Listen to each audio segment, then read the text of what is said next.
కరసేవకులపై కాల్పులకు అనుమతిని ఇవ్వలేదు. డిసెంబర్ 6 మధ్యాహ్నానికి కరసేవకుల ఆగ్రహం కట్టలు తెచ్చుకున్నది. పెద్దలు నివారిస్తున్న కరసేవకులు ముందుకురికారు. పోలీసులను దాటి కట్టడం చుట్టూ ఉన్న కంచెలను తెంచి బాబ్రీ కట్టడంపై దాడి చేశారు. వందల సంవత్సరాలుగా దేశపు ఛాతి మీదున్న మచ్చలాగా ఉన్న మరకని 4 గంటల కాలంలో కాలమట్టం చేశారు. రూపు ఆనవాళ్లు లేకుండా నేలమట్టం చేశారు.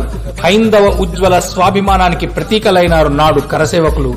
నాటి సాయంత్రం సుప్రీంకోర్టుకు ఇచ్చిన మాటను నిలబెట్టుకోలేనందున నాటి భాజపా ప్రభుత్వం రాజీనామా చేసింది. కరసేవకులు ఆ రాత్రి వేళలోనే బాలరాముడికి చిన్న మట్టి గోడతో ఒక అసంపూర్ణమైన ఇటుక గోడల గదిని నిర్మాణం చేసి బాలరాముడిని పునఃస్థాపించారు.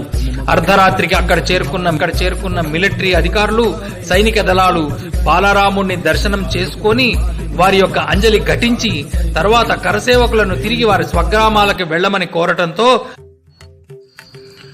నాటి అయోధ్య కాండం ముగిసింది. కేసు అలహాబాద్ హైకోర్టు తలుపులు తట్టింది. నాటి రాష్ట్రపతి అలహాబాద్ హైకోర్టును 3 ప్రశ్నలు వేశారు. 1. వివాదాస్పదంలో బాబ్రీ కట్టడానికి పూర్వం దేవాలయం ఉండినదా? 2. ఆ దేవాలయాన్ని మీర్బాకి ధ్వంసం చేశాడా? 3. వివాదాస్పద స్థలము నిజంగానే రామజన్మభూమియేనా?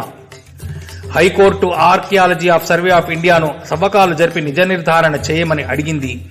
ఆర్కియాలజికల్ సర్వే ఆఫ్ ఇండియా యూరోపులోని శాస్త్రీయ కంపెనీల సహాయంతో తవ్వకాలు జరిపింది. రాడార్ విశ్లేషణలు చేసింది. తవ్వకాలను కార్బన్ 14 డేటింగ్ పద్ధతుల ద్వారా అక్కడి పునాదులను విశ్లేషించింది.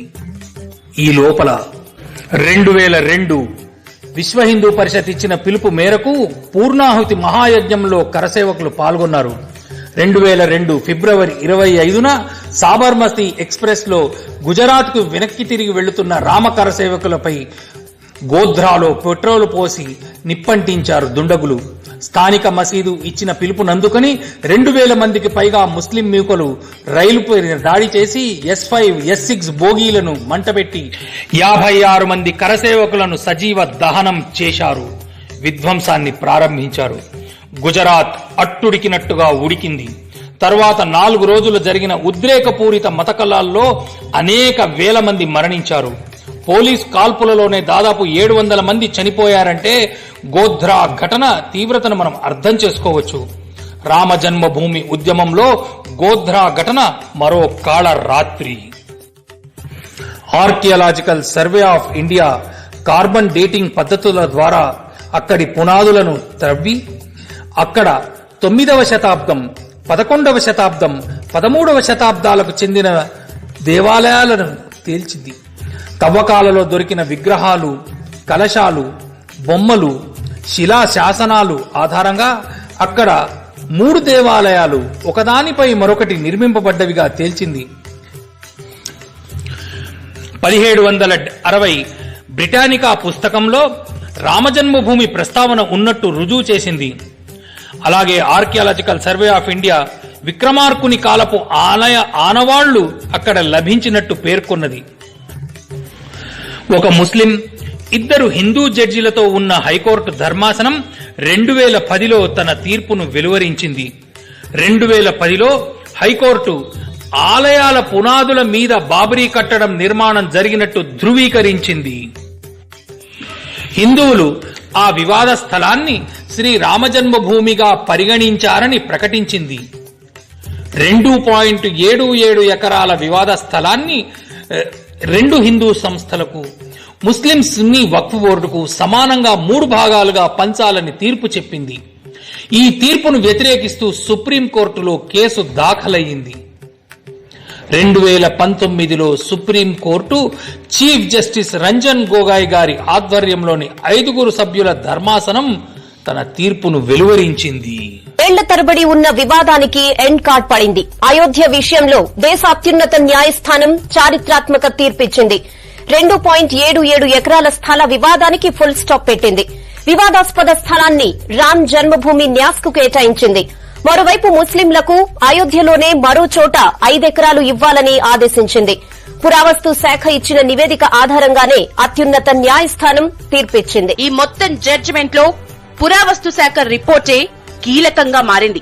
మొత్తం 1045 పేజీలతో తీర్పు వెలువరించింది అత్యున్నత న్యాయస్థానం. ఖాళీ స్థలంలో బాబ్రీ మసీదు కట్టలేదని, అంతకు ముందే ఆ నిర్మాణం కింద ఆలయం ఉన్నట్లు ఆర్కియాలజీ విభాగం రిపోర్టు ఉందని సుప్రీం క్లారిటీ ఇచ్చింది. 12వ శతాబ్దానికి చెందిన ఆలయంగా పురావస్తు శాఖ చెప్పిన విషయాన్ని సుప్రీం రాజ్యాంగ ధర్మాసనం జడ్జిమెంట్లో ప్రస్తావించింది. 1856కు ముందు హిందువులకు లోపలికి వెళ్లే అవకాశం లేకుండా ఉండేదని, 1949 తర్వాతే ఆ స్థలం హిందువుల ఆధీనంలోకొచ్చిందని అన్నారు. 1949 తర్వాత ఆ స్థలంలో ప్రార్థనలు చేసినట్లు లేదా ఆ స్థలం తమ ఆధీనంలో ఉన్నట్లు ముస్లిం సంఘాలు నిరూపించలేకపోయాయని సీజే చెప్పారు. మరోవైపు రాముడు అయోధ్యలోనే జన్మించాడని ముస్లిం సంఘాలు కూడా అంగీకరిస్తాయని, అదే సమయంలో మొఘలుల టైం నుంచే వివాదాస్పద స్థలంపై హక్కులు ఉన్నట్లు వర్క్ బోర్డు నిరూపించలేకపోయిందని చెప్పారు. అయోధ్య రాముడి జన్మస్థలమని హిందువుల విశ్వాసమని చెప్పింది. రాముడు అయోధ్యలో పుట్టాడనే విషయంలో కూడా ఎలాంటి వివాదం లేదని తీర్పులో ప్రకటించారు. బ్రిటిషర్ల కంటే ముందు రామ్ చబూత్రా, సీతా రసోయిలలో పూజలు చేసినట్లు ఆధారాలు ఉన్నాయని తెలిపింది. వివాదాస్పద స్థలానికి బయట పూజలు జరిగినట్లు ఆధారాలు ఉన్నాయని, లోపలి స్థలం వివాదాస్పదంగా ఉండిపోయిందని సుప్రీం తీర్పులో చెప్పింది. బ్రిటిషర్లు రాకముందే ఆ స్థలంలో హిందువులు పూజలు చేశారన్న విషయాన్ని ప్రస్తావించారు. అయితే ముస్లింలు కూడా ఈ ప్రాంతాన్ని వదిలేయలేదని చెప్పింది సుప్రీం. వివాదాస్పదంగా మారిన స్థలంలోనే రాముడు పుట్టాడని హిందువుల విశ్వాసమని చీఫ్ జస్టిస్ రంజన్ గొగోయ్ అన్నారు. సుప్రీంకోర్టు తీర్పుతో రామమందిర నిర్మాణం సుగమమైంది. శ్రీ రామజన్మభూమి తీర్థ క్షేత్ర ట్రస్టును ప్రభుత్వం ప్రకటించింది. 2020 ఆగస్టు 5న మందిర నిర్మాణానికి భూమి పూజ జరిగింది. నాడు దేశ ప్రధాని శ్రీ నరేంద్ర మోడీ, రాష్ట్రీయ స్వయం సేవక్ సంఘ్ సరసంఘచాలక్ శ్రీ మోహన్ భాగవత్, విశ్వ హిందూ పరిషత్ పదాధికారులు, సాధువులు, సంతులు, మహంతులు, శంకరాచార్యులు తదితరులు అనేక మంది ఆనాటి భూమి పూజ కార్యక్రమంలో పాల్గొన్నారు. స్వాభిమాన ప్రతీకమైన రామమందిర ఉద్యమంలో పాల్గొన్న ప్రతి హిందువు ధర్మస్థాపనకి నాందిని స్వాగతించాడు. అయోధ్య పులకించింది. సందర్భోచితమైనటువంటి ఆహ్వానాన్ని పలికింది. హిందూ సమాజం ఆనందాన్ని ప్రకటించింది.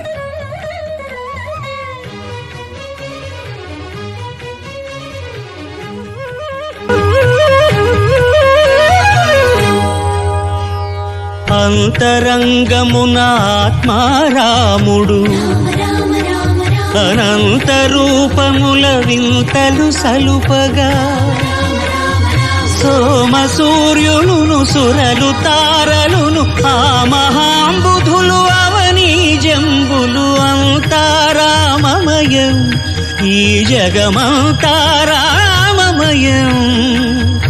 అంతారామమయం.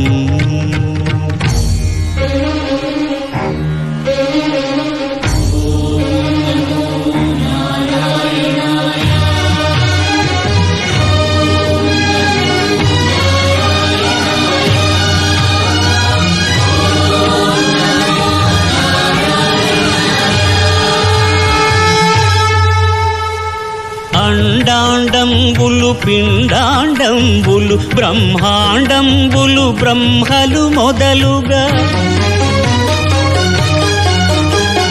నదులు వనంబులు నానా మృగములు విహిత కర్మములు వేద శాస్త్రములు అంతారామమయం.